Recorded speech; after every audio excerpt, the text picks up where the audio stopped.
So let's call our first post-COVID in-person meeting to order. Good to see everybody in person. All look very different. So it is 4:35. Melanie, would you do a roll call, please? Yeah. Here. Evan first. Present. Richard Here. Gary Woodruff. Here. Barbara Crankruff. Here. Greg Tony. Is he on? Here.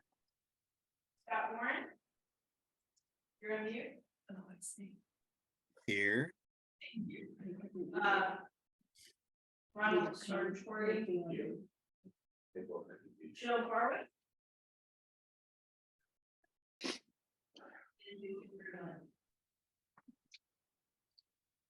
Staff, we have Dr.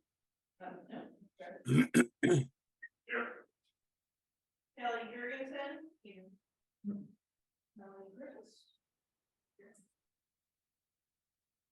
Jordan is our IT support. He is on the call. And Arlo, the fourth. Okay.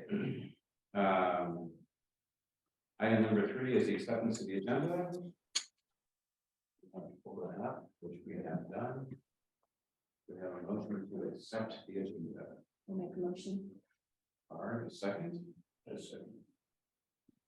Thank you. All in favor? Aye. Unanimous. Agenda. All right, then we have the approval of the minutes, which are also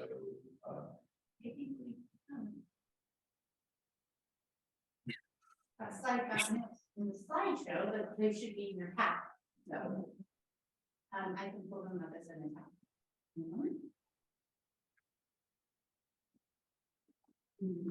There we go. On the screen, or if you have paper copy, feel free to take a look. okay, so why don't we scroll through those. Kudos to the IT folks for having a hybrid meeting. It's challenging. You guys just let me know when you're ready to scroll through. I'm pretty. All of the boilerplate stuff. Just get some more of the discussion.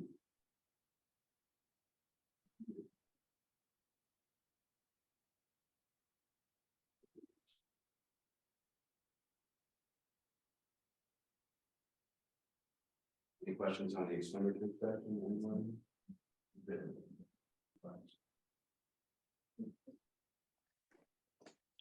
Okay, Go on. folks on the phone, call out if you have issues relative to the meeting, that is, project updates.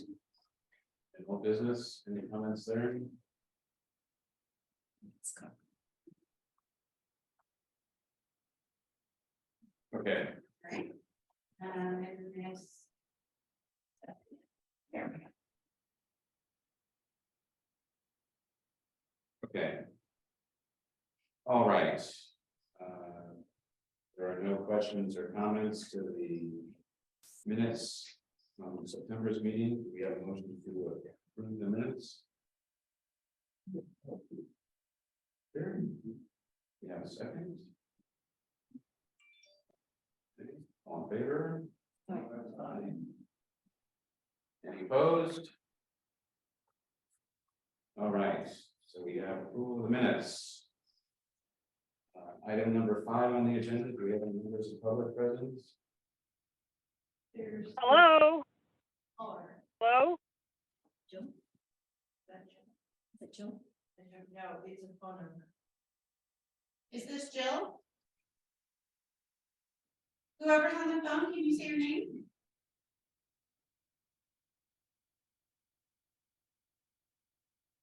Did they leave? No, they're still there.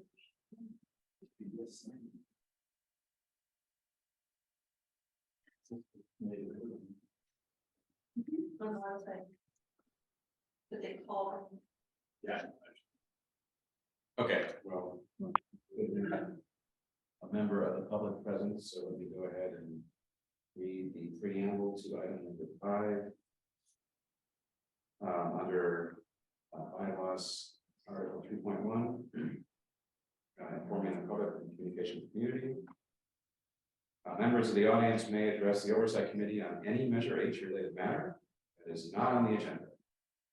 The CBOC will not take action on any issues raised during this section of the agenda, inasmuch as the CBOC's action is limited to posted agenda items. Speakers are requested to limit their comments to a maximum of 3 minutes. So do we have any members of public present? Virtually. Are in the room. Is Jordan's there monitoring this? Yeah, he's on those. Yeah, Jordan, do you know if there's any, you see if there's any public comment? There's only that 1707 phone number, which I think we just addressed. So there's no other public on. And can the person on 707 please identify themselves?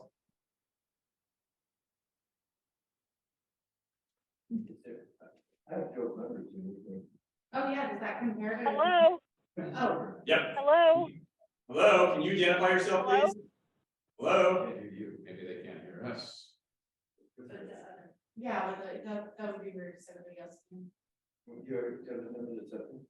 Yeah, it's 707 287 7092.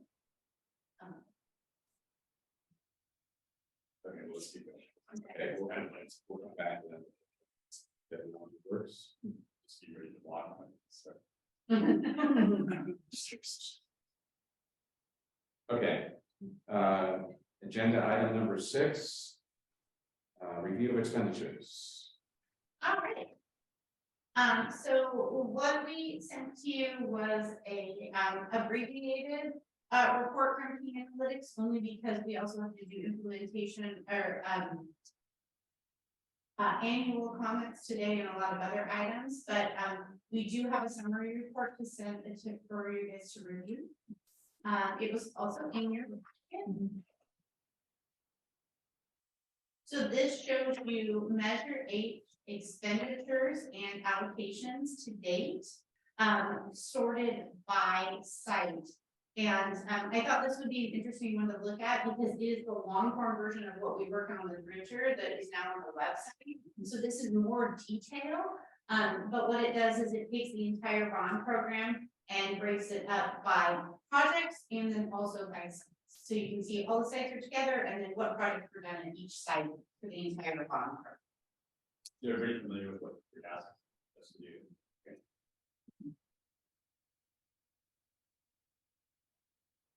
So I'm happy to go over any questions if anyone had after reviewing the report. Maybe just a quick reminder, total budget is the allocation provided by that project and that site. The encumbrance is how much we have committed to spend for that project over multiple vendors. The expenditures is how much we have spent to date. And then the remaining budget is what is left. Encumbrance balance represents how much of that commitment we have yet to spend. And each of these rolled up totals can include multiple vendors.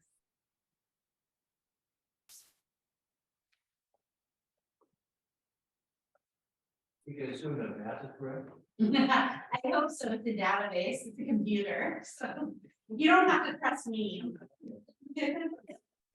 And differ from. So what we provided, you know, it's super easy to pull it up. You started by looking at that, right? So that's. You start looking by that and then share it. Sure, yeah. So that people could read it easier. There.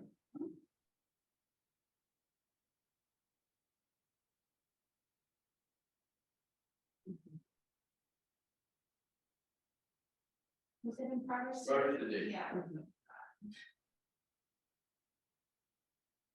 So just to compare the two, you can see here what we've done is we've rolled up the sites.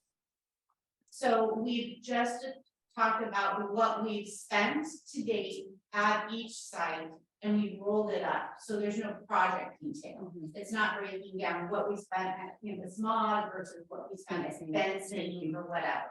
And so this is just a rolled up version. You can see on the right, we added notes so that people could understand what was included in that. And then the detailed report that we're pulling from Team Analytics is showing the breakdown.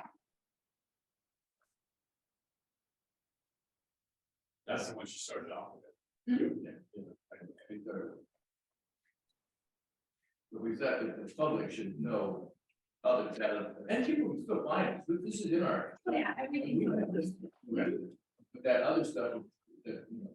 Yeah, just a quicker guide. Who are walking, want to find out what it costs, and as Mike points out, it also. That, what do they spend in my school?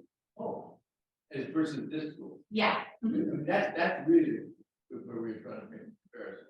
yep, makes sense. I think it's also, and maybe this is more, important for Measure H than other future bond measures, right? But I think it's also important to understand the categories of this, and how those costs. Oh, yeah. That's why our portion of Measure H was precisely, Yeah. right, fire and safety related items that. You know, the public doesn't see much outward value to design being able to optimize. Yeah. it, right? If you don't see new carpet, you don't see new paint, you don't see new variant. And so, another aspect of that spreadsheet and the report that you received also got turned into a pie chart that's also on the website too. So it's just a different way of looking at the same information, but that's how it spreads out across different sites. And this is on the website. If you go to, That's not in the original section. it's right. Would you mind going back to the question? Of course. Oh. The one in your, there it is. So if I'm reading this correctly, bottom line with. Right, bottom line. Yeah, all the way bottom. Right call. Is what's There we go. not spent for committee. No, committed but not spent. But not spent. So total budget, everything that we have allocated to the project, that we have either spent or anticipated. Then encumbrance is what we've committed. Expenditures are what we actually spent inside that commitment. Remaining budget is the difference between the total budget and how much we've encumbered. And then encumbered balance is the difference between what we've encumbered and what we've spent.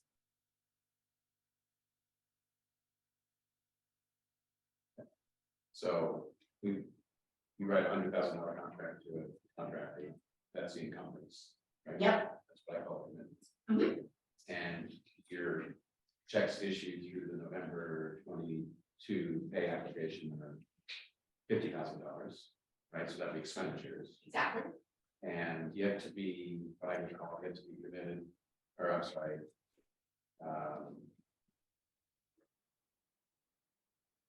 If you had $150,000 budget against your $100,000 contract, yet to be committed would be $50,000. Absolutely. So Kelly, there's how many projects? Ooh, how many I'm projects? looking at what, 26, 20? Uh, 27 schools. Yeah. Multiple projects. Multiple projects per school, we touched every school, but maybe not. But we're not gonna do with anything, not construction wise every school, but with technology, we got it. But my question is, how many finished? Finished of the, 40 projects you have? Oh, and the one good way to look at that is if you look at the difference between your remaining budget, if you look at that remaining budget column, Yeah. that kind of gives you a quick guide of like how much you finished. Because if there's 0 remaining in there, That's why I asked. we're done. You know what that percentage is that, But I can give you guys that. yeah. I know a lot of them are good at that. You're not working in some schools all right, they're. I assume other ones have got just minor little things left over. The bigger question. You're asking on a project, number of projects. Yeah, well, let's just do the number of schools plus the number of schools plus the cook place to where you make meals. I mean, Oh, yeah. yeah, and versus, so I mean, how many of the schools actually have no more work being done? That's really the question. Out of the 27 schools, Actually, probably the majority of them. I would think so too. Yeah, the only places, it'd be easier to say where we do have our ability. So we still are doing punch lists and a little bit of work at American Canyon Middle School. Sure. We are just literally doing the final changeover and closing out the last two kitchens at Bel Air and NBLA. We have a little work that's gonna happen over Christmas break at NBLA for some follow-up work on the summer stuff that happened, like punch list warranty stuff that they need to come back and fix. I'm trying to think of. Oh, you do any work? You do some work in Stanford? Yeah, I'm that done.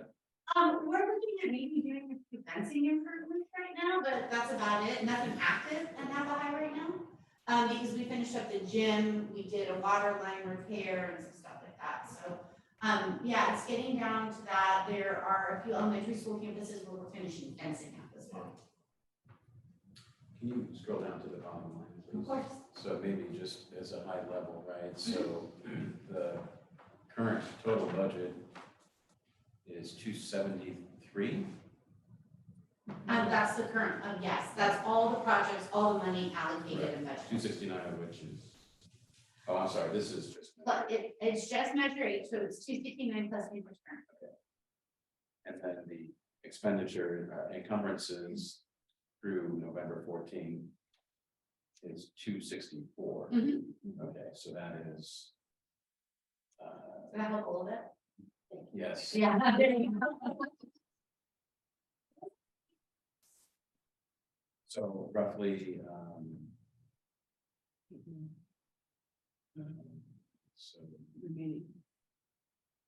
more than 95% is covered. Right, and then expenditures pretty much the same, right? So. That's something you guys can do. And how, what is the burn down period anticipated? So we're anticipating being done with the school planning and construction side of the bond, the non-tech work, probably in the next 10 to 12 months, we'll have that all spent down. I know that tech's on a little bit of a longer schedule, right, Mike? They've got a ways to go on theirs, and they're the majority of the money remaining too. I have another report after this that kind of shows the breakdown between the SBC stuff and the tax. But when you're ready, we can transition to that one. But yeah, the construction side will probably be done on the second year. Questions? That was my cooking. Over this there.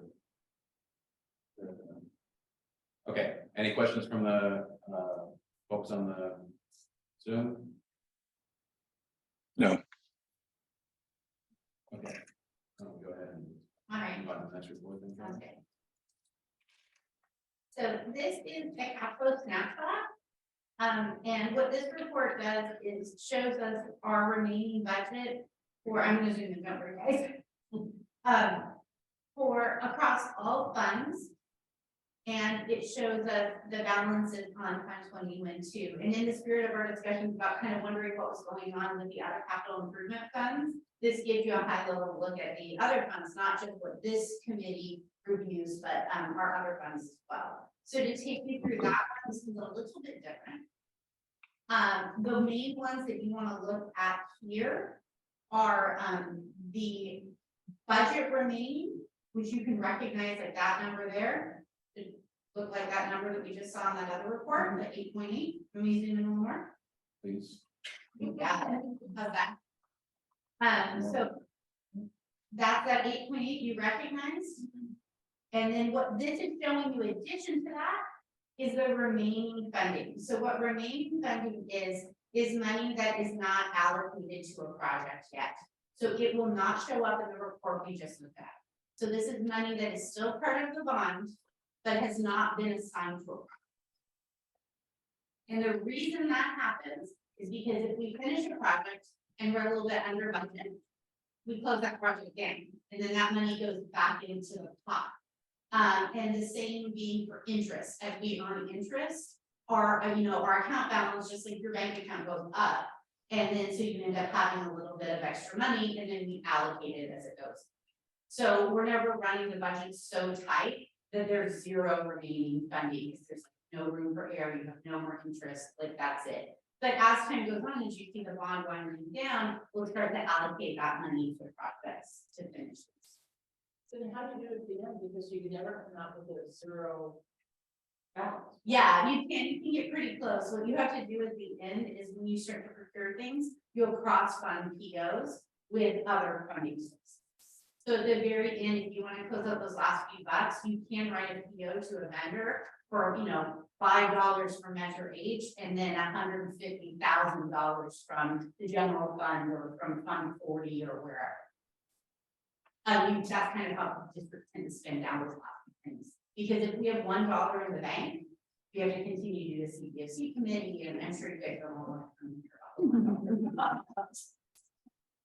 And the district probably doesn't want to pay you to come stuff. So yeah, that's how we're gonna close out those. And is there best practice or industry standard as far as what that is for growers? Not really. Case by case? Yeah, it's case by case, and it's just, I should say the industry standard would be not to budget your interest too tight. That's a lot of people ask us, well, how much interest? Well, we're gonna have a lot of interest, we should just budget that. No, because that's sort of like your cushion. And then as you go along, you can spend. So that number should be bigger than the one that's newer, and then So it essentially is. it's enough. So the same remains for our other funds as well. So this is a report we look at to kind of look at, sorry, let me put my comments in. So we wanted to just give you an opportunity to look at some of the other funding sources that the district has as well. So we are looking at our state funding as well as our development. So on the state funding, or what we would say is funding that's enabled by the initial bond measure, matching private forces, right? So the total funds that the district has received, matching funds, so to speak, speaking loosely, is 14 million. No, it's more than that. Let's do it. Yeah. There you go. 30 million. This is just the same number sliced. in different. So 36 cumulative million. revenue for the bond. And if you remember in that last one, you asked me about the 273 number, and now it's 274. That's the difference between what we've allocated and this number over here that I've highlighted. So that's how you get that difference. Okay, so that's the unallocated portion. Exactly. Okay, so that explains that. Mhm. Right? So 273 plus 872 is Yeah. 274. Yeah. If you trust in that. What's the best fund for you? Fund 40 is a capital outlay fund that's non-bond money. So it's for construction. Where did the money come? It can come from a lot of Move. things. So in our case, the state provides us money. Yeah. And when they write us a check for matching funds, it goes to a fund called Fund 35, this hospital. It goes to go there. Then what happens is that 9 times out of 10, you're not spending out of Fund 35. The reason being is the district is so, or the state, so logged on approving applications for funding. The way the program should work is I should apply and then I should get my money to be able to spend on the project. It never works that way. They're 3 to 5 years back. So what happens is you end up getting money for projects you've already funded the money for. So it hits our bank account, Fund 35, but the project's over, so we don't spend out of Fund 35, because that's for state funding. We didn't reimburse ourselves and we spend out of Fund 40. And then you take 30 or 35 or 40. Yeah. Essentially just add 5. I wish. So what that, I mean, if you just imagine that like the district is an owner of all these different bank accounts. accounts, you know, you've got a checking and a savings or whatever, and so you can spend out of all of those, but each of them have rules for how you can spend out. And so in order to spend out of them properly, and not have an audit issue, everyone will do different things, set them in different pots, so we gotta kind of track. And this software helps. Question, the state match is determined by some fixed percentage of the bond? No, each project has to go in to be applied for state funding. It's evaluated on lots of different measures. It has to do with the different eligibility to get funds. There's different types of eligibility, and then the application is presented, then the actual expenditures on the project are presented at audit. But the basics is, we call it a matching fund, it's basically like 60-40 if you're lucky. But then the state goes through your application and deems you for things and says, oh, you don't actually qualify for this. Oh, this price is what our standard is, you know, and so they start taking away the money. So you typically don't get a traditional. But it's very helpful. You'll have money. It's portion stuff. If that's it.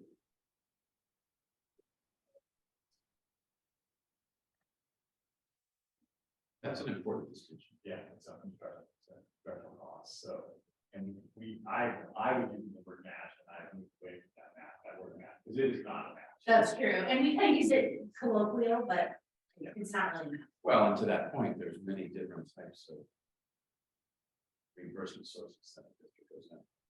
Absolutely. So there are different programs within the state. So you can do modernization funding, you can do new construction funding. You can even, now there's a TK program, there's going to be a kitchen program coming out. And all of those will have different rates of quote unquote matching too. So it depends on the program you're going. And so just doing the high level math, hopefully you can. Looks like 13% of additional funds. Oh, I see what you're saying. Were enabled. We haven't looked at that. Thank you. But it's, I think the point for everyone to know here is that Measure H did result in more money coming into the program in the school capital improvement, because we have that money available to it, because voters approved initiative.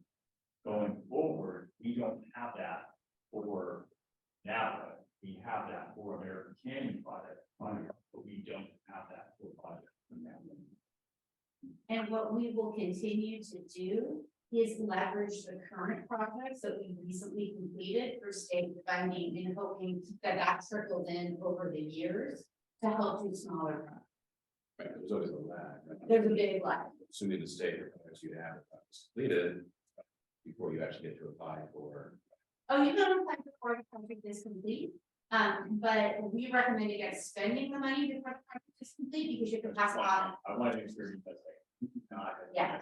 practice the system, practice spending that money before we actually have it. We, as a practice, wait till we get that check, or at least get a letter from the state that indicates that we are going to be taking to the next state board meeting recommendation for X dollars amount to be approved in this district. And when we have that, even then, it's pretty difficult to spend that like that. I can in your head, but so It's always been 3 or 4 or 5 Yeah. of them. I've never been. I've seen it go like 2 years or so. The one caveat I'll tell you is some of our projects called hardship funding. Hardship funding is not a different fund, but it allows you to come the line. So if you qualify for hardship and you get in the queue, you go right to the next application that they get. So because of the earthquake issues that we had at Napa Junction and snow, that is what drove those projects, and because of that, the state considers that a hardship. So that was a whole different application we had to put in, but it saved years in getting that. really. Did you, It's exactly like that. That's why we are. Yeah, and it's the same way in that you have to hire other experts to navigate this. did you list having to deal with the California Geological Society as a hazard for snow? Oh, yes, and we get concurrence letters where they had agreed with the SA, lots of fun stuff to get that done. They're very slow. And you ever try to get a building in San Francisco? Well, I mean, you have, I mean, San Francisco, as many jurisdictions have permit expiries, right? So everyone, you know, there's all sorts of people involved in the process. All right. What's your experience on, I assume that this is a typical, or if not good, we're gonna call it matching, but supplemental funding. It's the best I've ever seen.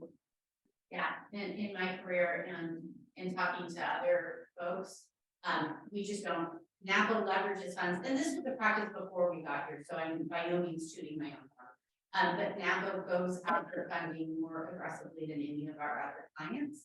But also because of the earthquake situation, they had some pretty unique circumstances to get matching funds. So as an example, the funding that we received for Napa Junction was the largest state funding award that our consultant had received on a single project. So, yeah, I mean, normally you're getting 1 million to 2 million, tripling in, so we've done a really great job. Will these numbers be, supplemental will be greater, in the future that you have anticipated? Yeah. I mean, you said it takes 3 years, 5 years, I mean, is there a possibility that more? No, it's a. No, there's not. Well, I guess it could be, but we have to have money to qualify. Secondly, there has to be money at the state level, and they have not passed, the state of California has not passed on the ballot, a state. Yeah. But I mean, that could say, oh, well, if there's inflation, you're getting an extra 9%. Yeah. If anything, they not keep down, you know. Yeah. The state bond, right now, the funds remaining in the state bond are less than the people in line for that money. But the important thing to remember is the queue continues even when the state runs out of money. So what you do is you continue to put your applications in, and then let's say there's a ballot measure in 2024, and the state of California votes to have another bond. At that point, they pick up the next application in line and just keep going. So you do want to get in line for those funds so that when they do pass another bond, you're all set up and you're not behind any $1,200. If you did to you'll find that the governor last budget cycle made comment or provision that say you fund, provide funding for unfunded projects that were already in line. Which is unheard of, it would come out of the actual governor's budget. I mean, normally they don't ever do that, what I've been told, Yeah. I think going backward, you can see that just has never happened. However, you probably heard that there's a $25 billion shortfall now, in the budget, so it remains to be seen if that would actually happen. The unfunded projects would actually be, that are in line with it, would actually get funded. We're hoping they do, but they're gonna go places where they're gonna go that they need to cut things or not fund things. They're gonna go to things that they like that they won't fund, or they'll maybe partially fund and scale back. So we had high hopes there that some unfunded projects would be funded, and we're not. Yeah, just wanted to I make get it. it, it's one for the county, but that 25 billion is actually down to about 10 billion based on the fact that a lot of that is pre-allocated for laws that everybody thinks it's 25 billion for how there isn't. And it looks like he's actually overcommitted with the remaining 10 billion and whatnot. Shifting back to the failure of A1 and the impact on this. Is the district going to, I'm not sure that the public as the city here really understands the impact of a failed bond measure as far as getting these other funds. I mean, it's almost become de rigueur that in order to get funds from the state, you have to have matching funds already allocated locally. And I'm not sure the voters understand that because hopefully it doesn't go I back. think there's a lot of our voter population that doesn't understand. The side of actually has 6 months. I thought they did, but obviously, hope is not a strategy. We hope they understand all this. It's going to continue to be an educational piece for people to understand that. And I want to qualify, and say, it's not to say that the A1 or schools in Napa can't qualify for things, but, you know, when we talk about significant capital improvement to improve a facility, we don't anticipate having that necessarily for schools in Napa to then put ourselves in line. We may, I mean, who knows? I mean, if the property sale at Harvest speeds through, which is not likely to happen, but it was to speed through, that would infuse some dollars into the school district, and we could potentially then use some of that money to qualify. But as a practice, it's much better to have a large bond, amount, the 25 million in your 10, for instance, to leverage that and state money versus. Funny you should mention the property sale, because I asked Rob whether or not it used to be that capital project sales income needed to be applied to capital projects. Right. There is an exception to that, and I asked Rob whether the district intended to make use of that exception in order to take that money and use it for operations. I got a really wishy-washy answer. And, Your question is if they can take. Has that property sale. expired though? Wasn't it just a 3-year? It is not expired, but it is expiring, I believe, next year, but please don't quote me. Yeah, but I do believe it does expire. It was a And it was an COVID thing. exception to COVID to allow districts that they needed to. yeah, there was another tip, right? But there is a process, you have to go through, if you want to use that money, there's a process that happens. Yeah, you have to take Not that arbitrarily you can do it. You have to go through a process, and again, I don't quote me, but I do believe the board has to have some say, and it has to have some approval process. So it's still up in the air. Yeah, to a point, but again, we're not in a position in the district, but I think that's something that we're considering it. Back in COVID, yeah, I mean, every district was stingy in that regard, because you didn't know what to expect as far as what was happening in COVID and where that was all headed in that. But if sell proceeds, they're gonna have improvement, you can turn around and use those to try and get funds. You can have that, but again, we don't look at our sale, No, I understand that, but yeah, you could. And we'll continue project that recently completed that we can apply, we'll continue to apply.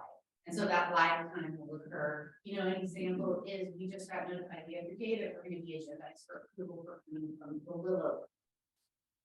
So that's an example of, how the school works. And so we're getting. But in a little bit, we're gonna stop getting that good news because they're gonna run out. And then at that point, we're just going to. And it will not be big dollar. Oh. It's well over $750,000, which is not bad money, but I've been in this business how long enough to $750,000. Maybe able to paint in high school that dollar figure. That's what that's going to get. It's probably not going to get you the entire campus. So will not do any. Still, I mean, I think for communication with the public, the bond measures, right, I think it's important. I think it's something the district can use as an educational item. And it goes back to that point, like the public does not understand the constraints under which school districts have to operate to finance capital projects. And for every dollar of bond money that district gets, Napa got the 1.2 multiplier, or whatever that number is, by going out there and effectively eliciting quote unquote matching funds. It provides districts an opportunity to do exactly what you're talking about. When you have that, it does allow the districts to be very aggressive. Okay. Any other questions? Okay. All right, next item is the draft updated implementation plan. So this is very much a draft. It has not gone to board. It will go to board on Thursday. But this is a draft. Pardon? Can we make that bigger? Yeah.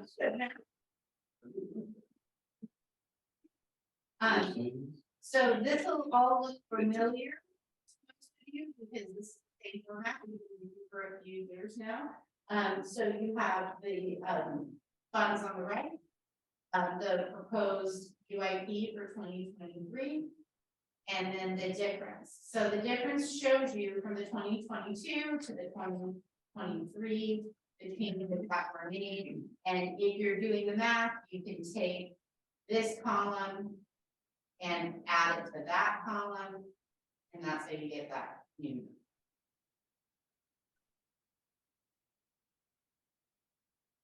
So obviously the negative means project savings. We didn't need that money, so it goes back to the pot. For redistribution. For future Exactly. projects that the district selects. And then it helps to over under on things that. There's not a significant difference in this, Okay. but we have established cadence of taking this to the board for approval in December. And we wanted to stay on that cadence. Wanted to stay on that cadence for the purposes of this measure. One question, because I'm gonna ask you for Richard Rose. The ad for the multi-purpose building. That was base budget. What was that ad? So you're talking about this lane here? Uh, Sorry, my clip isn't working too hot. That one? Yeah. No. Yeah, so that was an ad. There were a lot of opportunities during the course of the project to improve further on. I don't know, my components fell a little. So we think was on direct. Owner this. Yeah. And we also have the opportunity, we worked with the city of American Canyon. We had some reimbursement for expenses at Napa Junction. We improved roads above and beyond what we were obligated to do. And it was part of an agreement with the city of American Canyon to give money back to the district to reimburse us for those costs. So that was able to be put into the American Canyon. Also one of the first times ever it's happened. I was gonna say. Pretty awesome. So you can track that money is in the implementation plan as well. It's out of for us.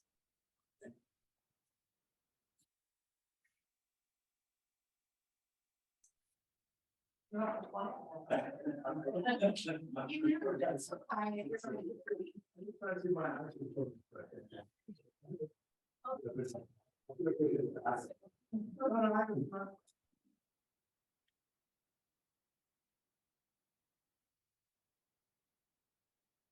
Just tell me if you guys want to stop or if you have a question about this. So really no change to technology, right? Nope. Okay. And also the most significant hit that the converter spend relative to the rest. Mhm. So the biggest figure is, it looks like it's, what, security still? Yeah. But you got left. Are you talking about technology? Sorry. District-wide technology, yes, exactly. That's still in progress. Mhm. Yes. Okay, this is the same format that the last 3 years. Yeah. So it's been standardized. Yeah. Okay, All right. okay. Any other questions, folks? All right. Now we're gonna get to the hard work. We'll be on hard work. All right. All right, so Mike and I did quite a bit of prep. So your document that was part of the packet were the proposed comments, but then the smaller committee of folks that agreed to work on this had a meeting and they did a lot of work as well. And that resulted in some finalized comments that I think everybody can agree upon.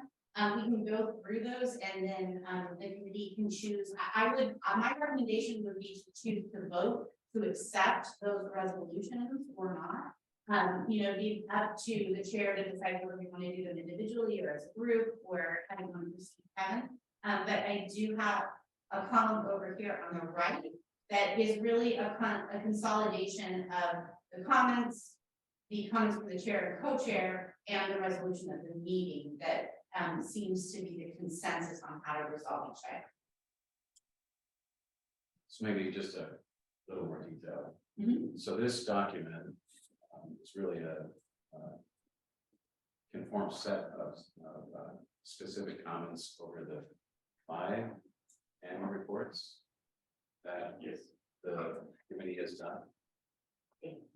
And one of the lessons learned is to keep the numbering scheme of the specific comments consistent, because we changed that up over the course of the evolution of the annual reports. Hence the columns on the left there, just an attempt to be able to correlate comments to what year, what annual report they appeared, and what those original numbering schemes were in said annual reports. So this is a document that myself and Barb, Ron and Skip have worked on over the past couple of months. It's designed to essentially include the original comment and then the district's response, and then various folks additional comments, and then it ends with essentially final district response to specific comments. How's that for being redundant? And really, it's meant to put it's meant to bring closure. Thank you.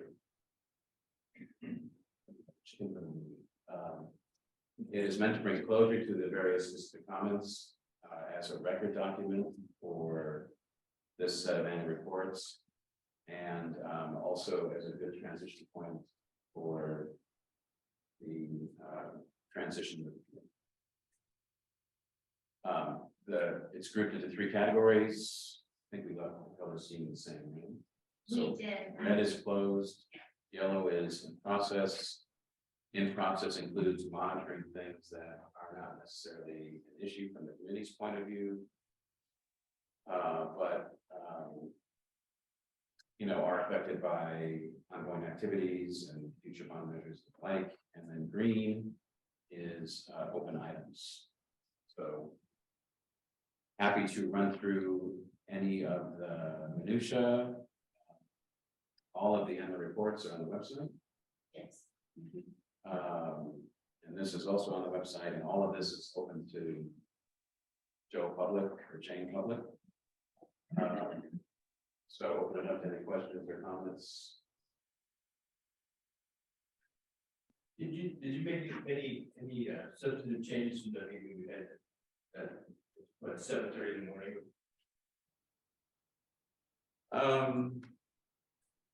You said you and Barb were over this again after the fact. Yeah, and there was another meeting after that. Maybe it must be. But I get excluded all the time.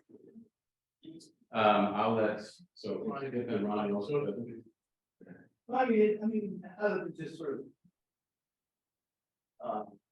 Did anything get changed in terms of intent? Intent. Otherwise, it's just the language essentially. We felt that it was unfair to continue to beat the school district over the head in public for items which, as Kevin said, basically have been resolved or are static. Right.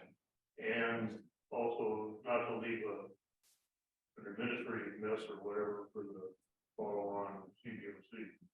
So we did change some things in terms of, we changed some of the wording and whatnot, but I don't think we meet the test of subsidy change. We talked about some of these things, and sort of came up with some ideas and did this,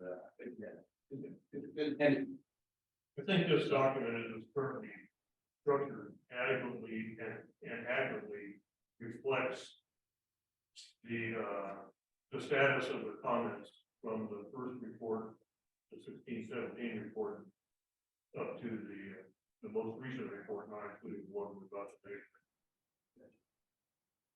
And this does not preclude the committee in the 21-22 annual report from making whatever specific comments. Yeah, right, that's fine. But it clears up some of the comments we made in the past, and some of the questions we asked. Yeah. Unresolved, and what happened. And again, it is intended to be I call this the as-built of the annual reports, right? So it's designed to get everything organized and provide order instead of having to flip through 5 sets of annual reports and try to chase the comments. And I like how you phrase that, not as the as-built for the district, but it's also for the future CPSCs. You know, to look at it well too, because that was one of the things what we strived for was I wanted to put whether exposure or go on it. In regards to, the majority of the committee members who've been started and will be coming out tonight.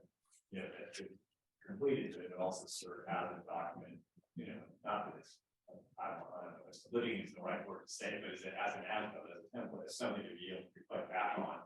Say, okay, where were we at this point, and what was the recommendations, what was the comment at that point, so that the people can also take that. Yeah, I feel like go. We have 2-3 meetings about something, and they look at it and go, "What the hell are they talking about?" Well, to that point, I think the other thing that this process does is revisiting or looking at the comment that is 5 years old and perhaps ferreting out some more specifics about what the original intent was. Yeah, it's also meant to be a historical document that would give the people who haven't been here for 6 years, give them an idea of what previous committee is and existed thought was important.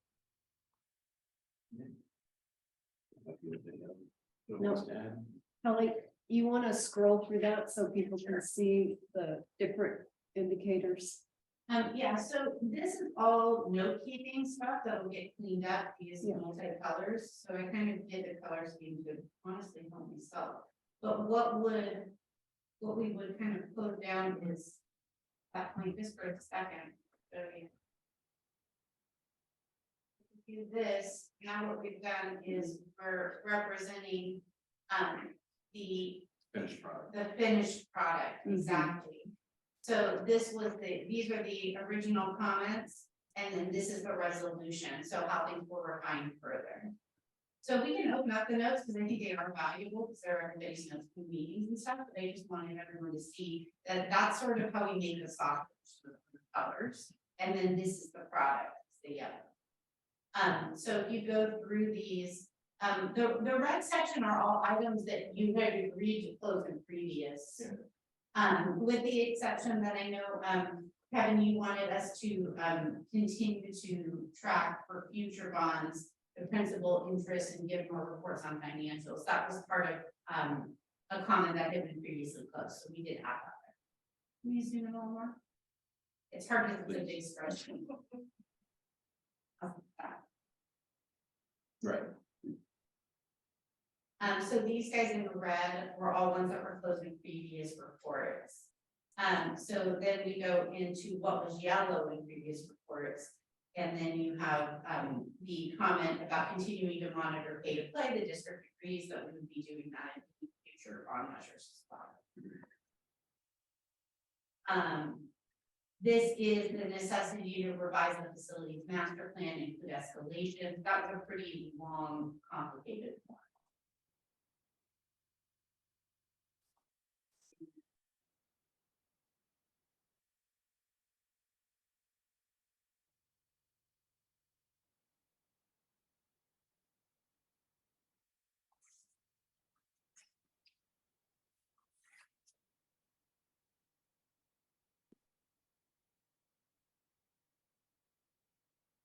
Then separate bond audit. This was the consolidation of the district response and then the meetings and the comments and the notes that everybody can file with the 2 meetings and then share those their comments.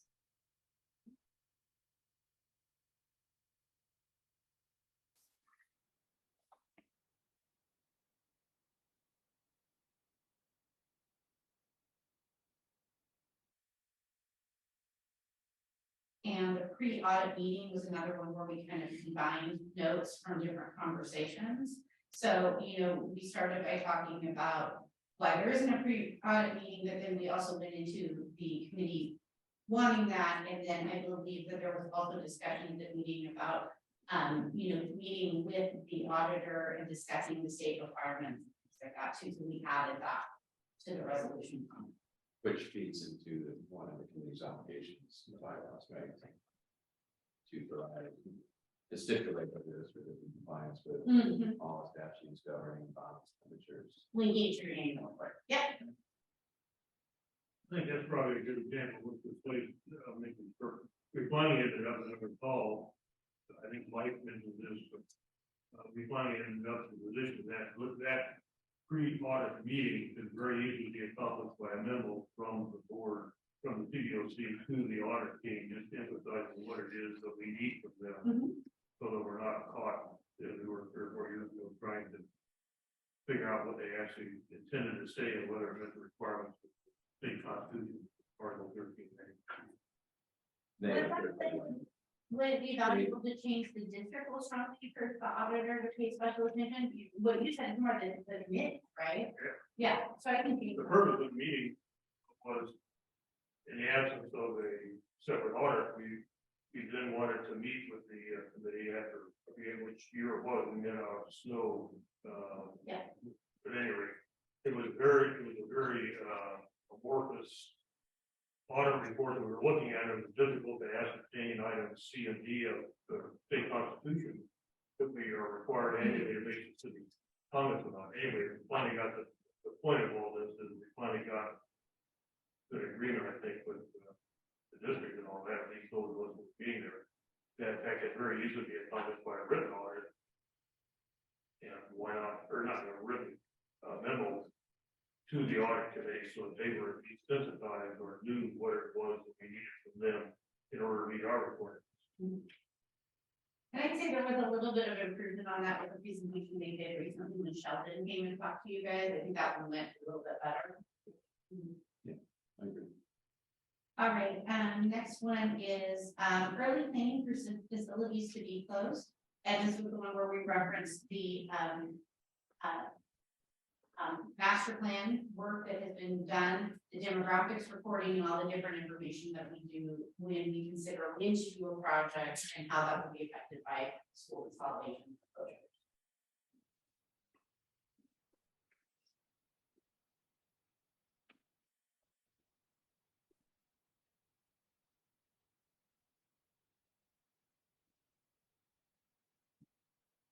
This is the one where Richard gets the credit for his new report.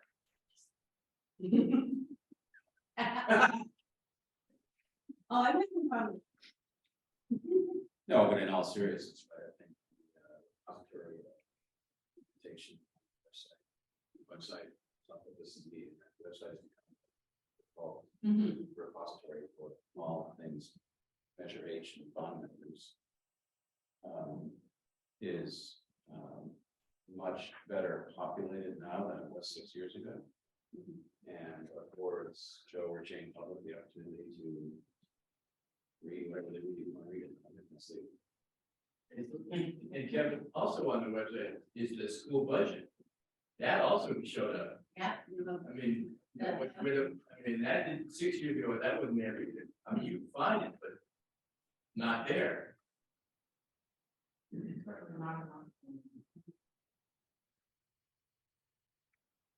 All right, this had to do with procurement and design professional. One of the changes when we consolidated all the notes and comments is the last sentence on this. The district will always consider the best method to use for design professionals depending upon the project size and economics. So the original comment was that, you know, we are building to a fixed fee, but you know, if there's something that comes along that's more advantageous, we'll always be able to keep it back.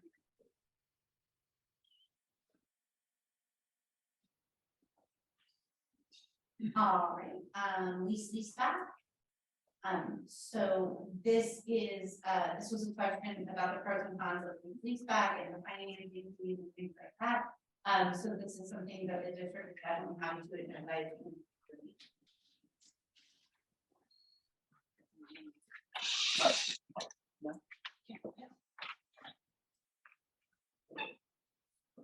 All right, project selection process. So this takes us back to some of the other responses above this one. But in addition to that, there was a comment as well.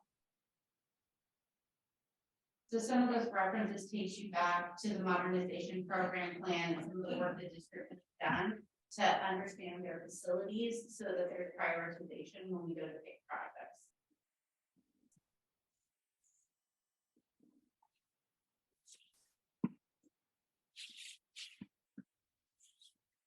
Guys, feel free to stop.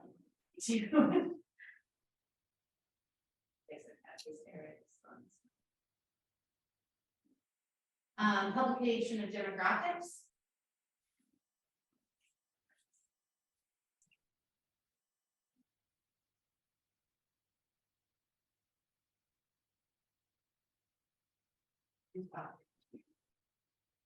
We do our planning enrollment, not always still in basis of our cadence of the that we're doing. Really important for us to launch that enrollment. Help us make all decisions. It's something we want to do for 3 years, but something we do. Something we want to do every year. That's that important. All right.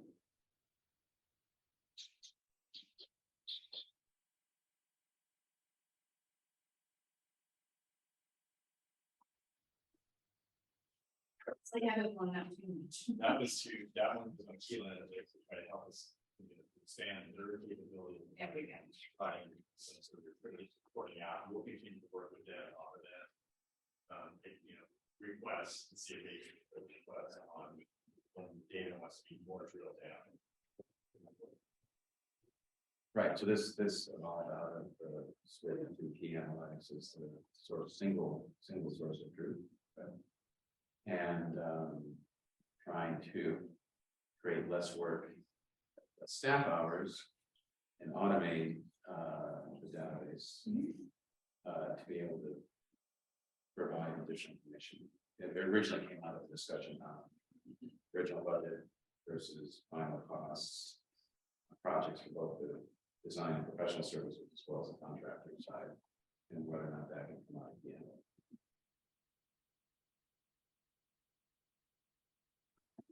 If that does happen, then we will not be able to.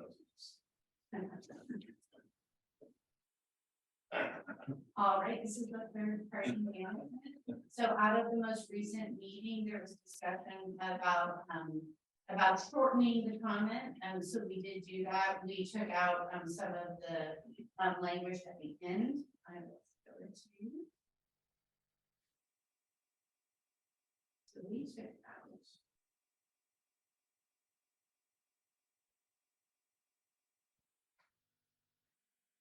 That.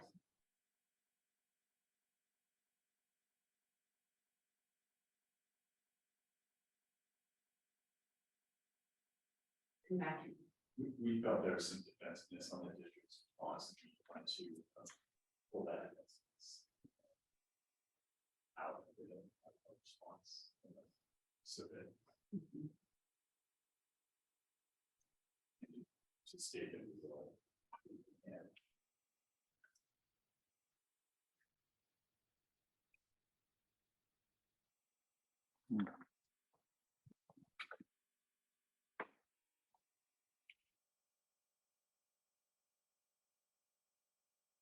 Okay, this is the comment on the primer, so it also directs you back up to a previous comment resolution.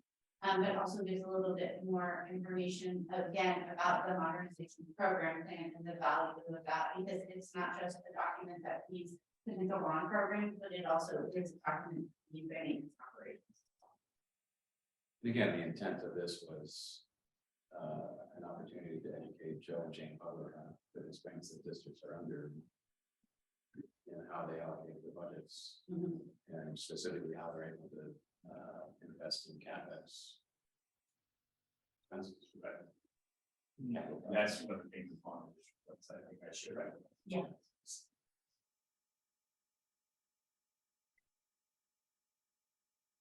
I don't know, this comment, should I direct them to the hub on the website as well? Would that be valuable just to add that in?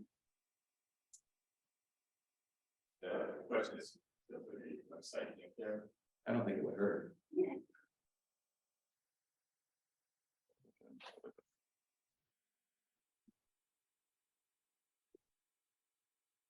I guess we want to do that now, but because they're remembering to do it.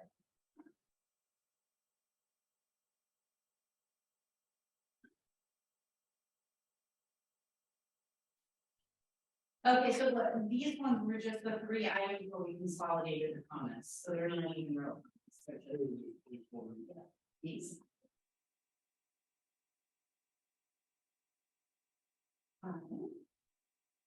Right, so green is generally the comments from report number 5. which is Yes. The last reported.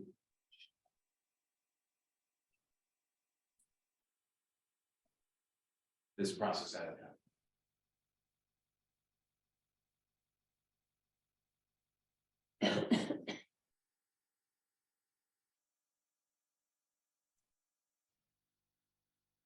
The second paragraph starts with NBUSD. And is that supposed to be project or projects at the end of the first sentence? Oh, yeah, thank you. Sorry.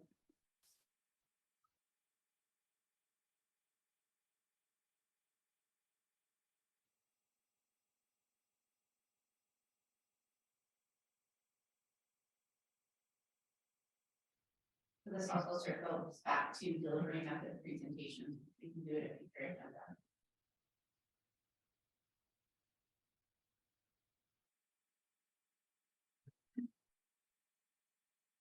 And this one, historical project cost, so that's underway for measure H. And then we're taking back to another comment we've already reviewed as well. So that would be, again, be referencing back to the stuff that we worked on with Richard, and we can continue to give more historical content. And also probably be valuable to do that same exercise at the close of the bond, to say how every dollar was spent, this is all complete. Right, so dual, at least dual purpose, right? One is to inform the public, Mhm. 2 is cost basis for future budgeting. Thing.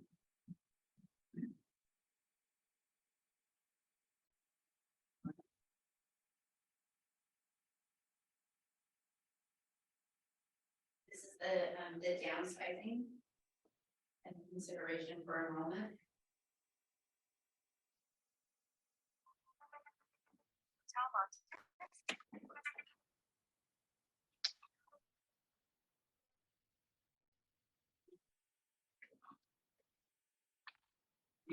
Half of state put on it, it's the same work.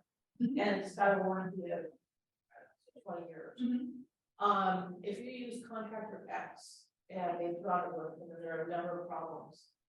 Do you track that? So if contractor X makes a bid on another roof and your history of him, as well as putting somewhere how long the warranty is good for? Yes, so 2 different things. As far as warranties and operation manuals, at the end of a project, we turn all of that content over to the maintenance department, and then they track it. If they have an issue with a roof, they have both digital and hard copies of all the warranties, the contact information for the company and things like that. So that's, if you have continual problems with a contractor, sometimes it happens with warranty or relationship, but it can also just happen with general, like, going after claims and just being a quote unquote bad contractor.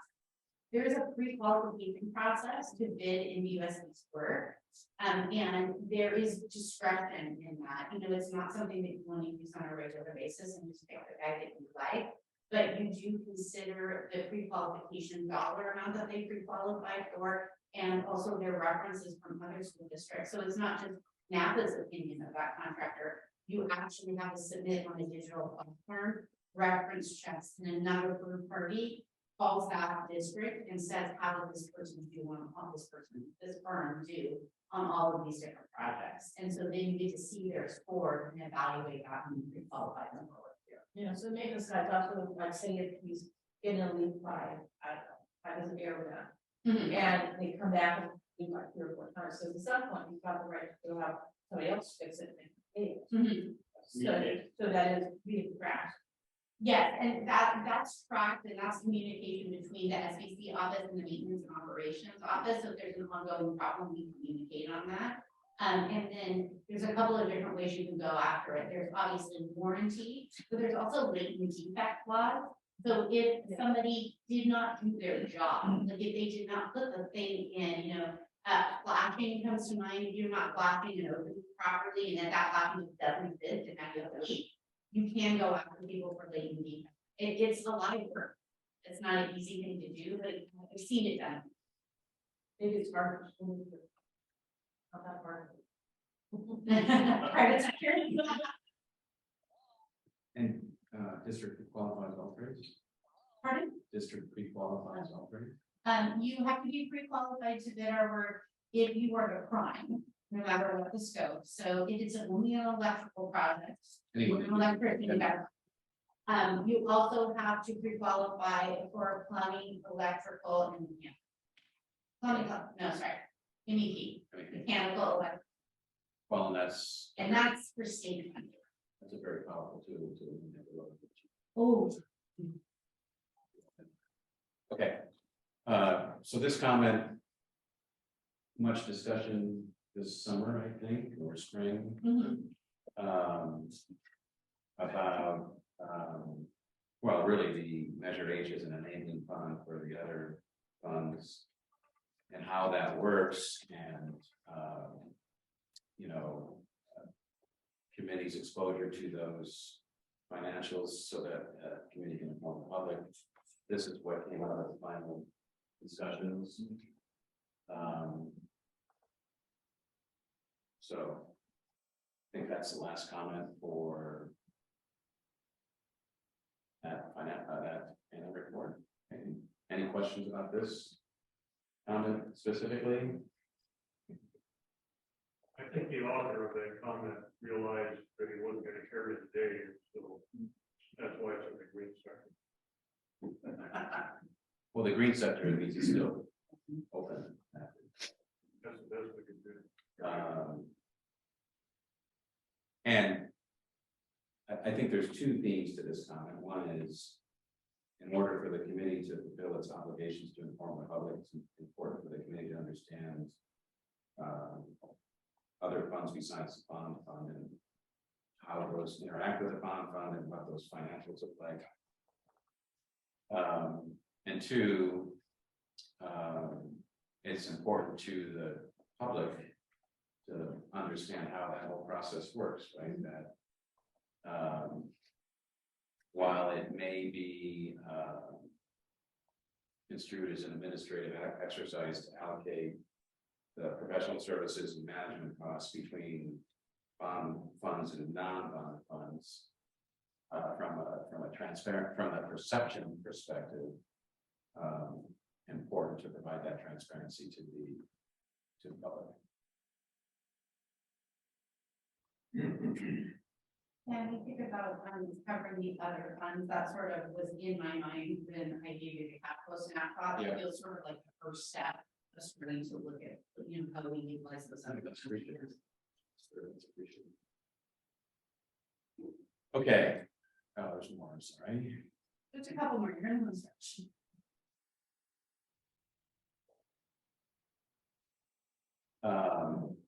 This is the training on the audit. Right, so we've done this 5 times. Each year we try to do it more earlier in the process. Not only earlier in the agenda, thank you very much for the last one, but also earlier in the calendar year. Ultimately, we can't, the committee, let me say it this way, it's most efficient for the committee to kick off Chair's opinion, to kick off the annual report process with the receipt of the third-party audit. One, or the committee can do that, what I would call out of sequence, but it's most efficient to do that. Secondly, report can't be finished, none of the financial information or metrics can be analyzed until that third-party audit is received and presented in a meeting where the committee has the opportunity to ask questions of the auditors about their audit report and agree that the audit this past January was much more, it was just much better. The presentation of it was much better than the last year was very encouraging. You also got the owner presentations, sometimes, you know, that. But we'll make that, we can make those requests. Absolutely. We want that. And the one change that we did when we finalized this resolution, is the last, so the district will do everything in its power, to have an audit done earlier, that was a little note that we added in, just to make a further commitment. That we're putting pressure on the auditors, which I know is happening in the administrative. And it doesn't preclude the committee from saying, tell your eyes, saying, hey, we're. Yeah. Little reminder, don't do about the audit. Right, again, nothing in here, prevents the committee from making whatever future specific comments the committee needs, right, necessary, right?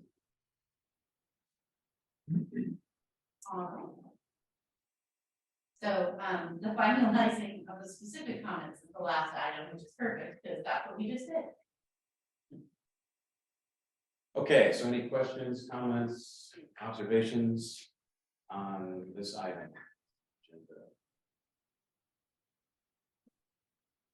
On the phone, anybody?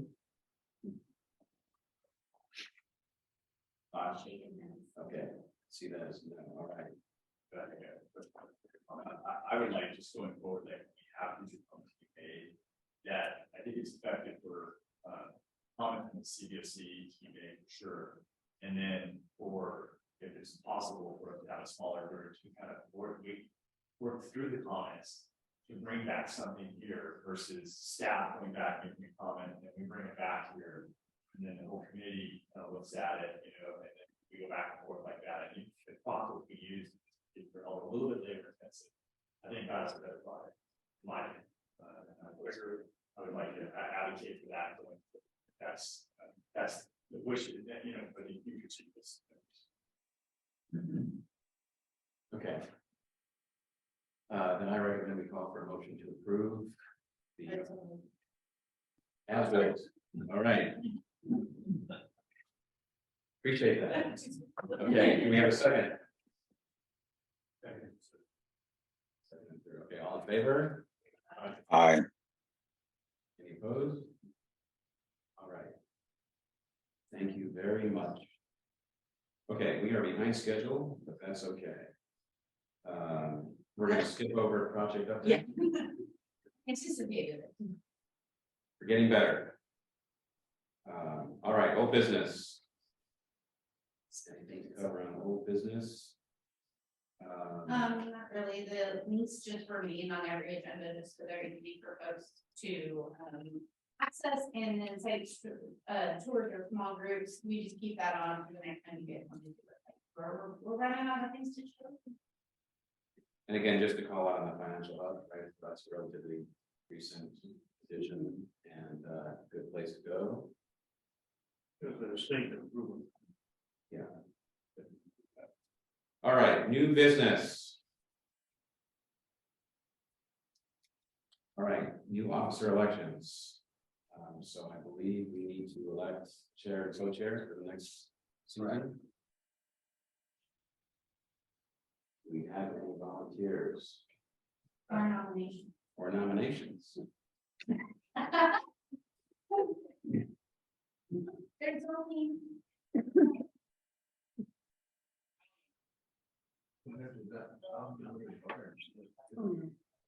I've already tried to talk to Barb. Well, the FCC doesn't allow us to disclose.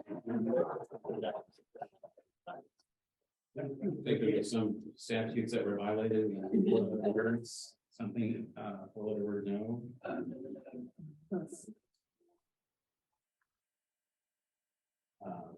So the eligible folks, are those remaining, so. Let's see, there's 1, 2, 3, 4, 5. Right? Yeah, Scott's not eligible. but just so everybody knows, in the conference, we did check in with Carlos, and it's acceptable to the agrees, everybody can still vote, because you're all members of the committees. You just obviously didn't want to nominate someone who's coming out, you're all welcome to vote. Oh my gosh, no, the tape. Break up. I'm in the middle of a grand jury stuff. Well, then the code should be right down.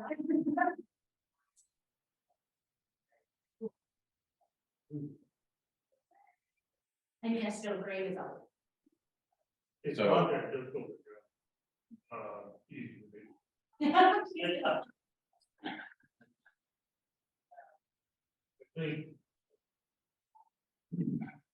I think it's beneficial to have due blood and positions of that type of leadership, because it gives you a quick learn on what actually goes on behind the scenes, so to speak, in terms of coordinating with the district and get the meetings.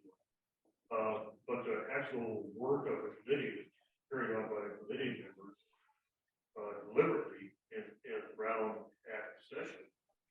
And so really your job as chairperson, we're calling it nowadays, is more of a meeting coordination and kind of direction and making sure you accommodate all the members' inputs and whatnot, and so on and so forth. It's not like you have to go out and reinvent the wheel. I think at this stage, looking around the table, based on your life experience, you ought to be able to run a meeting. So don't shy away from this. It's not. It's interesting. You ought to do it. Yeah, I would say, I would echo that. It's really about the investment or commitment is about getting the meeting organized, the agenda set, having the meeting, and then facilitating the follow-up and whatever. I'll just add to that, we put a step in where we staff that their co-chair to set the agenda. So it wasn't that we dictated, but staff, I mean, the co-chair talked us about the agenda. We talked about, just sort of the operation of the meeting and of the items, how we're going to tackle the items, and then we go to work on our side too. So Yeah, you do get that huge financial side at the end of the term. Yeah. so it, Yeah, shoot, right there.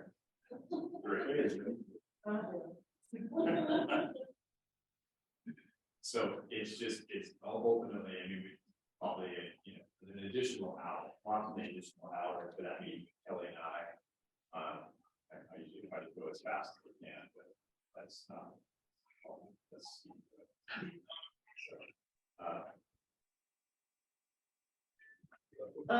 I'm happy to be the co-chair again.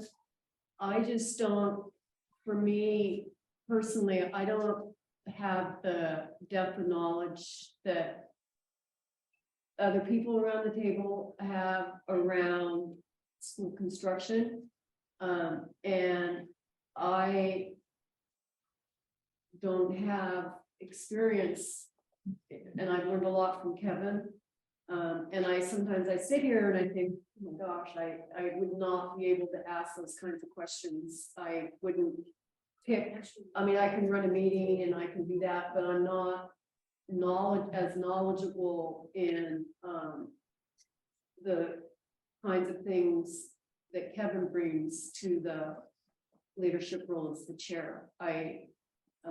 So that's my reluctance in stepping forward to say that I could be the chair. I just don't think I have the deep knowledge of like a person like Kevin and some of the other people that are sitting here. So that's a little bit where I'm landing on that.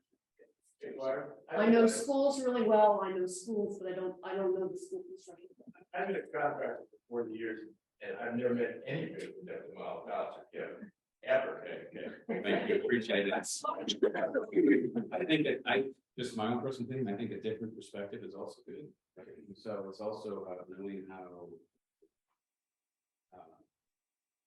knowing the basics, being able to read the basics of the job cost statement, right, or understand the finances. So yes, I mean, some of us geek out on construction, but there's other things that there's other perspectives that others can bring.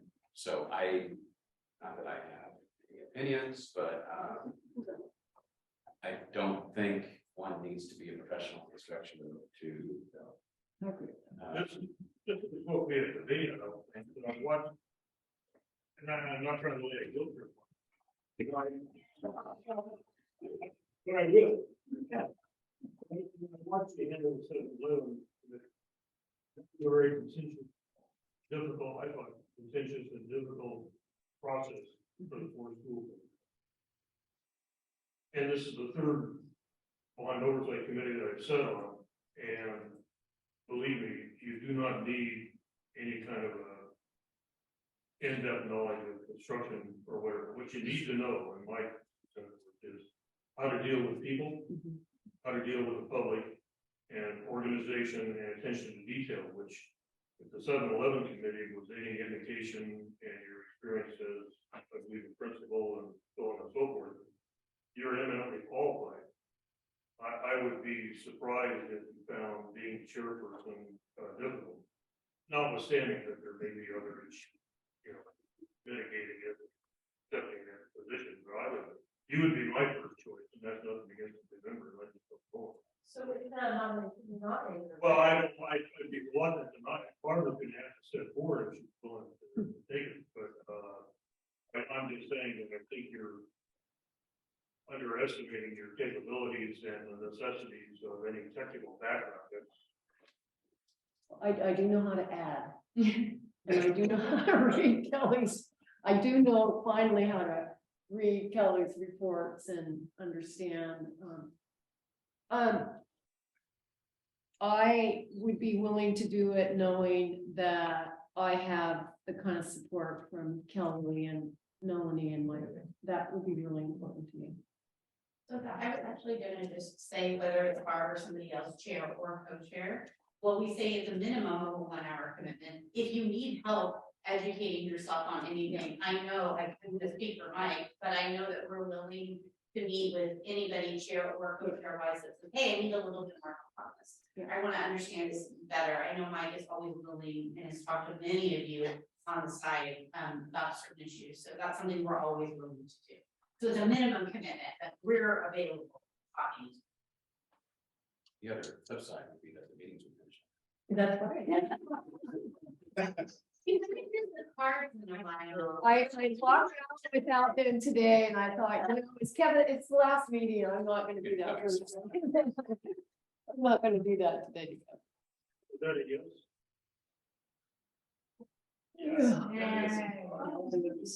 I'll let you know.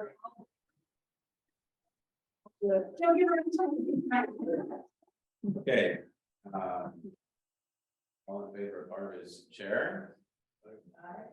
Thank you. Aye. You have my number. They Okay. still need co-chair. Co-chair.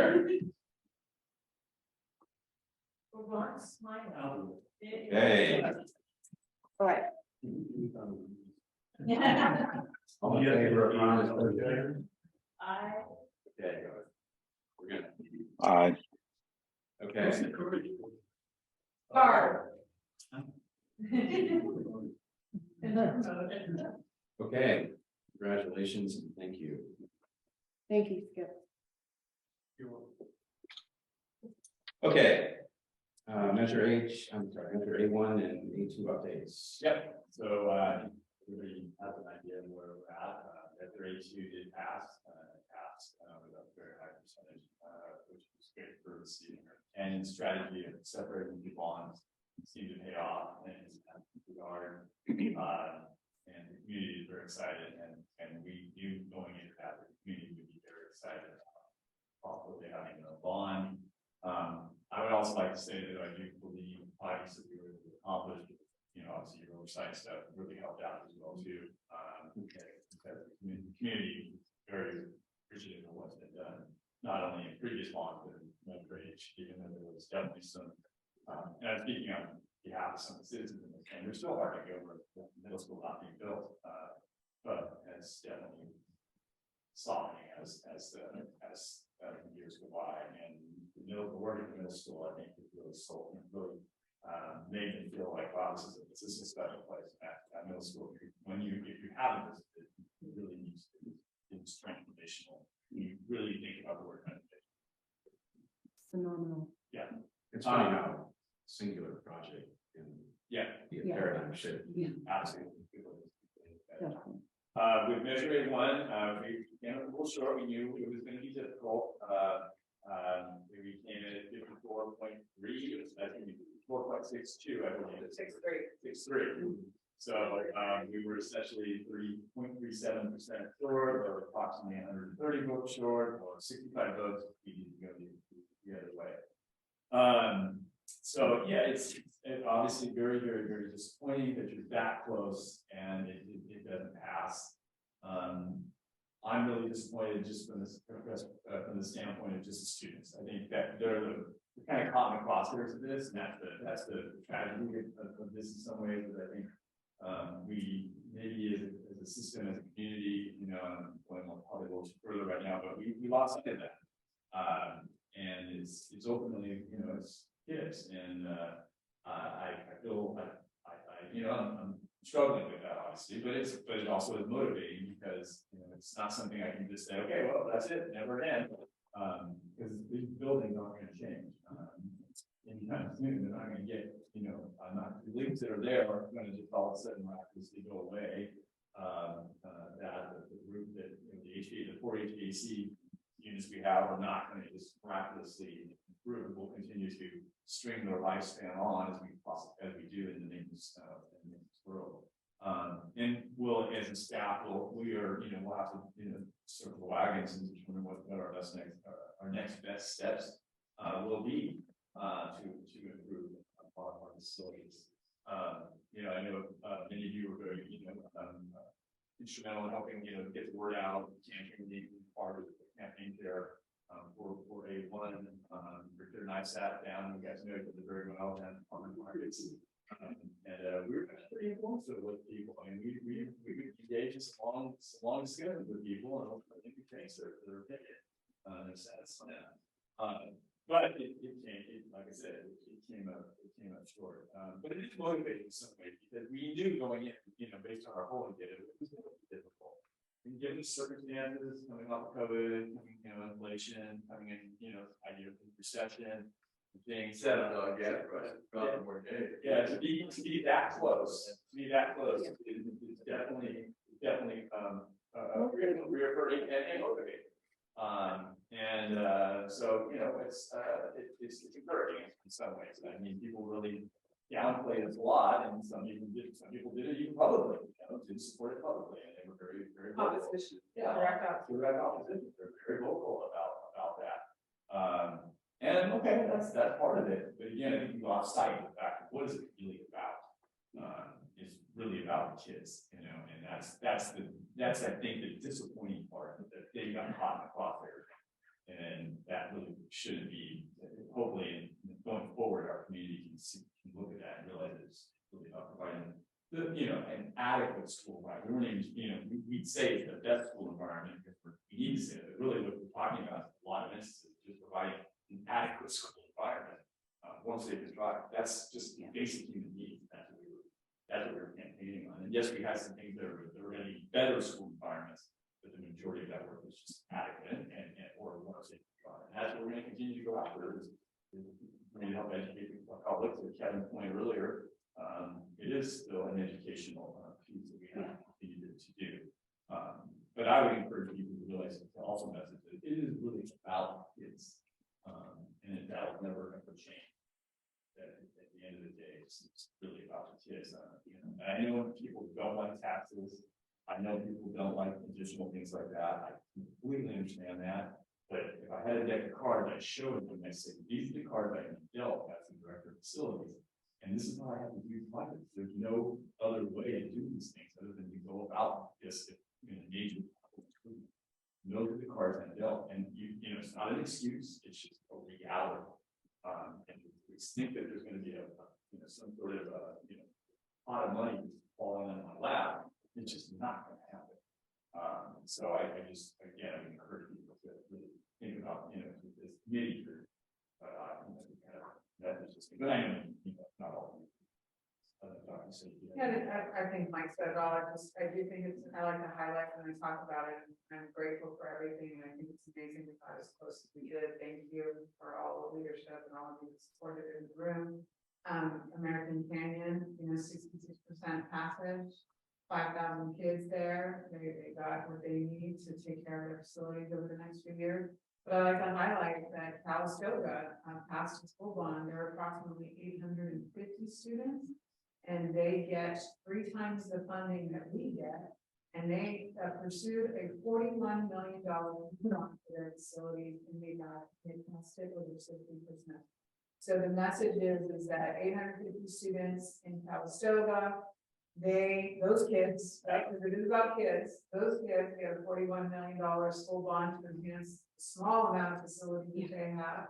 The 5,000 kids in American Canyon who already have pretty nice schools are gonna get more through the $25 million support from their community. The over 11,000 kids that attend school in the city of Napa and have the most dilapidated schools in the valley did not get the $200 million that they're asking for to address the facilities needs across the sites here in the city of Napa and incorporated areas. And yeah, that's sad. That's a sad message to send to our kids that sit in the Napa school. So it's not about, are we gonna go for another one? We will. It's when, because we have to, we don't have another choice, and it's our job, we sit in our seats, we have to pursue it for the children. It's a moral imperative for the children that we have to pursue it and just continue to work the educational people in the community. The Calistoga is getting it, American Canyon got it, we gotta work on it to get it, because it's actually where the most need is and the most kids are in the entire house. It was pretty obvious by the way, there's a lot of misunderstanding. It's sort of funny, and I myself wrote a couple letters over a period of time, they're trying to clarify. You did it. But it's just, there's that, I don't know what it is, there's some sort of a wall, glass ceiling, you can see it outside the box. The other thing that worries me a lot is the percentage of private school enrollment in the Napa City North section of our district compared to the American Canyon. There's a lot of private school types of things where people just do that. And they say, well, I can spend the money. I'm already spending the money in private school. I don't want to spend the money. And that's just from my own experience in talking. Yeah, that's another layer for sure. It comes up a lot. And then when people were campaigning, he said that folks said, like, well, I don't my kids don't attend the public schools. We send private, so we're not gonna. But just to give you from the voter demographic perspective, should be worked about well. Thank you for the detail out there in those letters. Less than it was 3% of the voter demographic according to parents in the USD. So the proportion of private is even coming, but it attributes to the narrative, right? I think even though it feels like the numbers are small, that voice gets loud, and then that's kind of the voice that takes up the kind of communication channels, and then it influences people that aren't necessarily in the district, whether it's in the private school, it just spins up that narrative. So it's an awkward battle, but man, we came close. You anticipate a lot of Napa Unified School kids transferring to Calistoga? $41 million for 850 kids. So we get 10,000 kids in the state, they're at 29,000 per. So when people say, oh, it's because NUSC doesn't manage their funds, they don't use their money. So what Calistoga is losing in money, they also have an issue? No, it's just that this is the way school districts take care of the facilities, is their bond programs. Even a rich Calistoga is pursuing they prepare, but I would argue that they actually has you know that and or new building. They were actually experiencing that summer. It was like the next phase of their project that they were willing to. So most of the kids are here. We're the oldest schools. We got to solve this problem and we'll continue to do the hard work of educating. That's all we can do. And renovation probably gets cheaper. Not get cheaper. And when I said that the facilities don't change, I argue they do, they get worse. Yeah, Every year. exactly. Yeah. I like the sign that would say, make, that, the school board, Make MBSD account. and you are, that's what you're gonna do. I mean, you're the stewards of these schools, which we own. And you, and it's like slumlord otherwise, right? Exactly. All right. Thanks. You might have to stop it, right, that's not the way home. Yeah, so, I think on behalf of, school district, citizens of Napa, and I wanted to take a moment here to honor the outgoing members, of our underage committee. Specifically Scott, Skip, Kevin, Richard, and Jason couldn't be here. I know that some of you have served on multiple board oversight committees, if I'm not mistaken.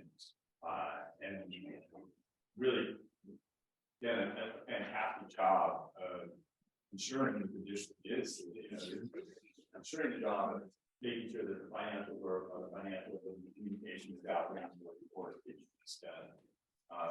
And it's not an easy job. I came in, I started in 2018, right after a grand jury report came out, and it wasn't, it really felt like it was, it was a thankless, very thankless job at that point.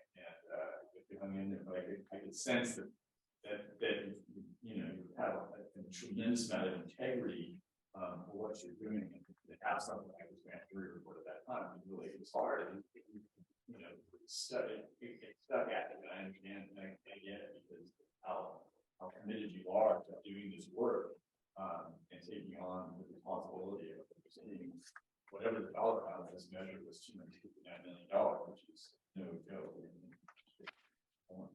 On a personal note, I do also want to thank you for working with me as I grew in my new position. I think it was not entirely easy for everyone to realize that, I was never going to be Don Evans. Don wanted me to take this job. I know he put me a nice little recommendation with that, to take it, to be in this position. And I think part of that was just because of my historical knowledge in Napa and my experience with the district over 30 years.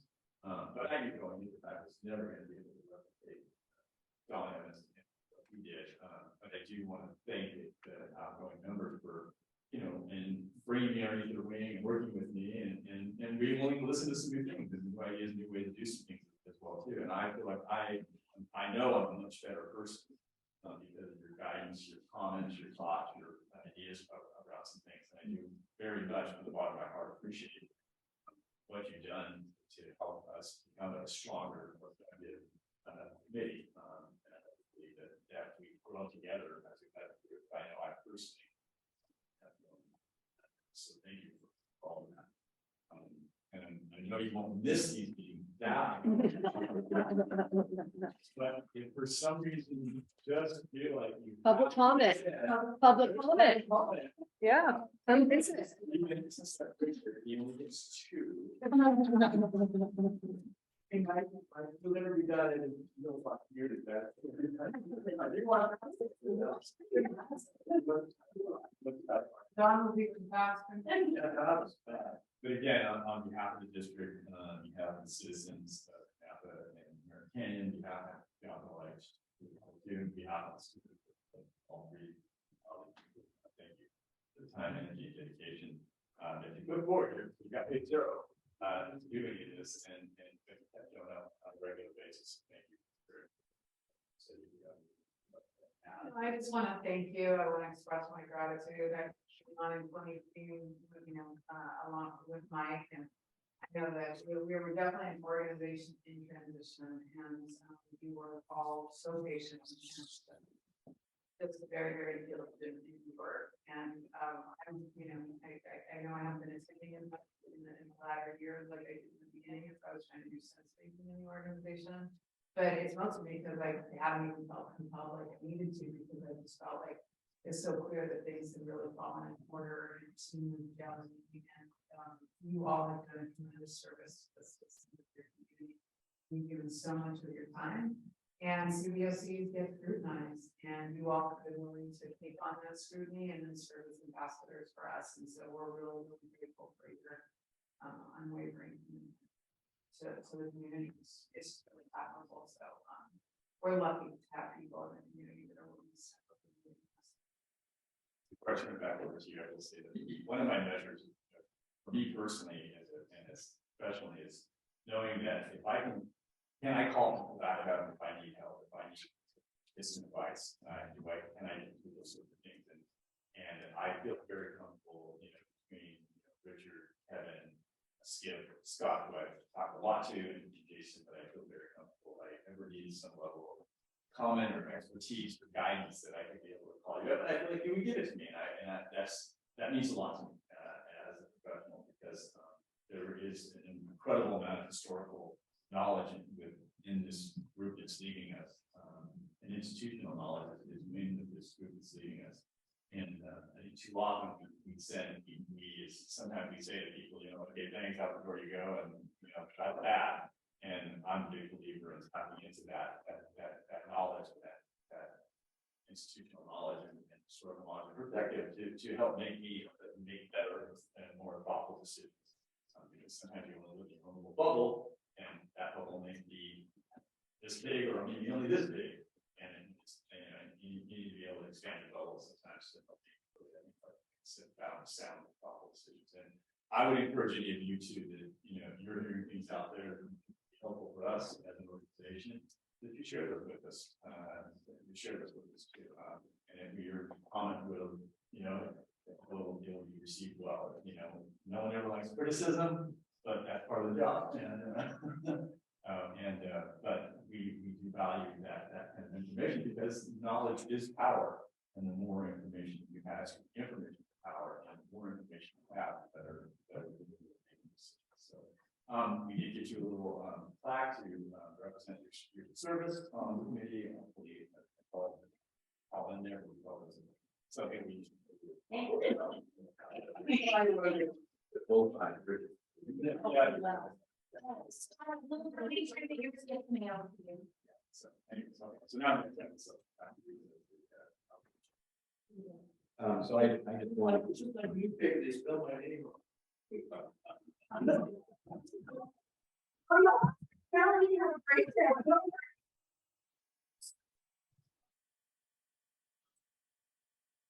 Richard. Okay, so as outgoing chair, I just wanted to say a couple things. First of all, I wanted to express my gratitude for working with you all. Incredible historical knowledge base between Skip and Richard, having served on previous CBOCs, and definitely did not understand what I was in for. We'll just leave it at that, but could not have done it with the two of you, as well as Scott, the grounding that you provided when we met the first time for the first annual report. And of course, our Toastmasters timekeeper and sounding board. Kelly and Melanie, I think every project manager has their own opinion of what strategy should be used to procure work, whether it's on the design side or the construction side. But ultimately, you guys are passionate about writing for the NDOSD herd, and much more than just a consultant. You're in it for the long haul, so really acknowledge that. Oh, Mr. Pearson, what to say about you? Appreciate your calming presence and the transparency that you have helped foster. And to the new members, no. Oh, Richard, we got to work on your delivery.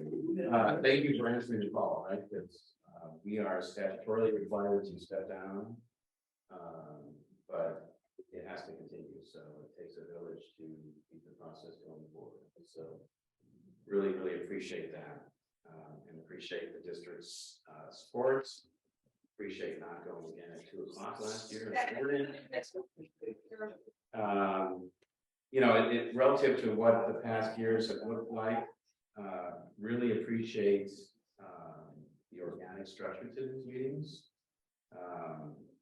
The engagement that we've had here. I mean, we've gone down some rabbit holes, probably deeper than we needed to go down. That is about educating ourselves as well as getting to a level of competence and comfort to inform the public. Have our next door warriors out there taking people down.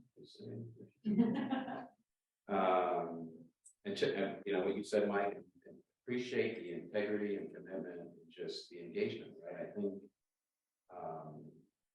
the CBOC here in Napa is unique in its level of engagement and its commitment to, you know, an otherwise quote unquote sleepy school district, but you know, engaging and understanding and advocating. Appreciate you know, the onion we peeled and the reporting structures that have been set up, including the non-Measure H funds, and all of that. So, and finally, right, if we look at the last 6 years, right, I think in the beginning, the analogy I would use is we were talking about the motor in the car, right? It doesn't work, right? And now we're talking about the paint in the car, right? We are in such a better place now, Chair's opinion, than we were before, right? And issues that we're talking about is much more, generally much more, you know, it's much more not as critical to the overall execution of the.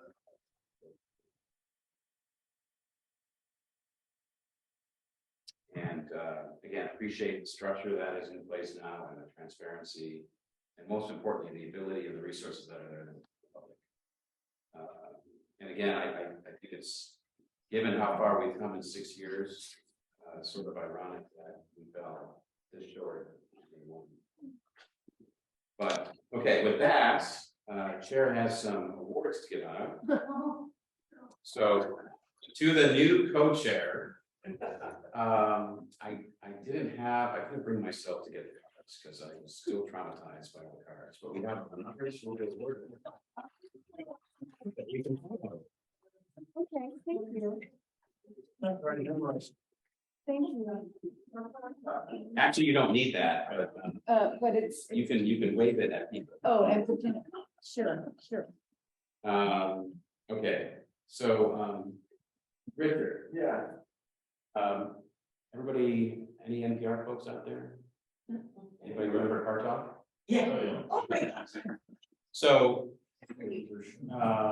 you know, Car Talk is about telling random stories, right? And you have to listen to the whole session to understand the point of the story. So, Richard, you are our honorary storyteller because you always have a point. I have learned to be able to follow it.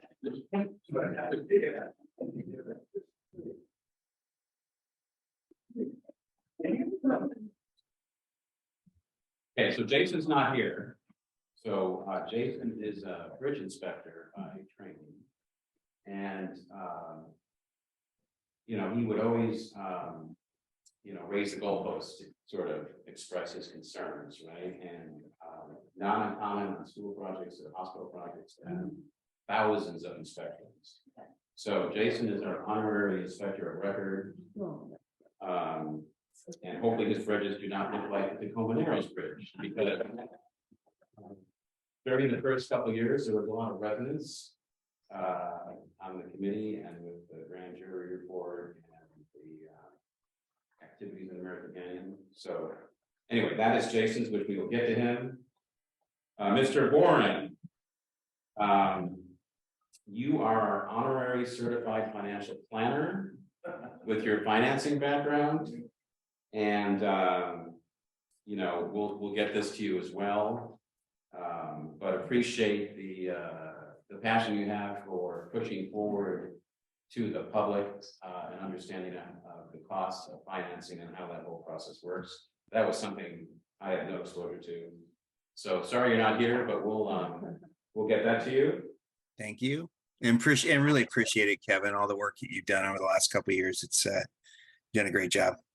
So, Yeah. appreciate that. Yeah. I have not met any other engineer that has your vocabulary. And I mean that out of respect, I'm sorry. So I had somebody help me with these, and I was describing each individual to them. And I originally had the I'm an engineer, and then it's stricken out 3 times because it's spelled wrong, and it's but I was informed that that was too condescending. So you are honorary grammarian. And that is well deserved, and I really appreciate your counsel. No. So my phone is always on. What'd you get for yourself? Can I comment on that? Kind of, we communicated earlier today, and I made some comments about Kevin's tenure. And I won't repeat them verbatim, but it ran along the lines of what I said about Barber or 7-11 tenure. And a lot of whatever success, I think whatever success the committee has had is in large measure due to your organization and attention to detail and professionalism. But even more importantly, your ability to work with people. And for those of you who aren't engineers, that's not an easy talent to come by. They don't spend a lot of time in engineering school, where I went to school, talking about how to manage people. 90% of your problems inevitably are going to be people related. So I've been impressed by how you accommodated the different points of view and the different personalities on the committee. It's no small kudos to your ability to manage people and projects. So personally, I found it a real pleasure to be on the committee in large measure because of your tenure as chair. So thank you very much. And job well done.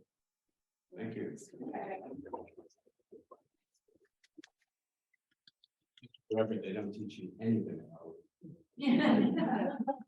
Kevin, you said you're like the mayor, I'm not sure my house in man. Okay. Never mind. Good. All right. Again, thank you all. And future committee makeup, you're in good hands. And Yeah, it really has been great pleasure. I would say fun, but it's not exactly fun, but it's been great work with Mike, Rosanna, and Kelly, and Kelly. Stuff you do is just like, whoa. I know, but I know you're getting paid. But it's still pretty impressive. I think and nobody sits over there and say anything, but I know she's the person who we want to talk to when I'm going to hold you. it's always the person in the setting seat. Exactly. Okay, with that, we're going to adjourn our meeting. Thank you